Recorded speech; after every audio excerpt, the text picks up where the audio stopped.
C'era una volta una giovane Carusa, non era tanto bella e manco spiritosa.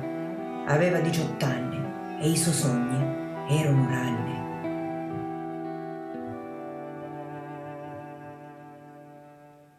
Sognava di una terra un ne finia la guerra. Le gente si capivano e insieme abitavano. Lu vicino non si odiava, lu diverso si rispettava, anche se adorava là. O se con grande difficoltà lo compagno in suo possesso era do suo stesso sesso.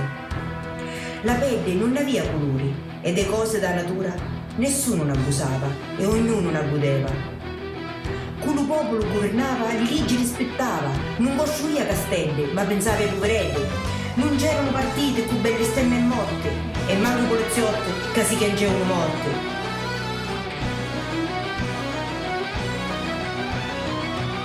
Lo mare non annava barconi chi ni gente, che lo paradiso sognava per chi non aveva niente.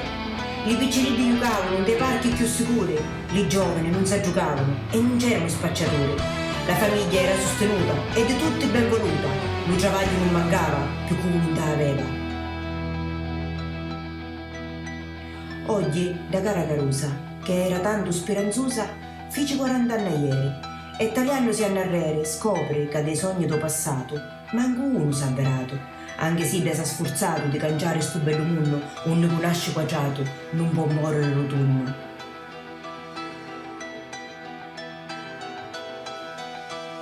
Vedi augi carusi, che hanno oggi 18 anni, hanno augi modi e usi, ma le stesse sogneranno?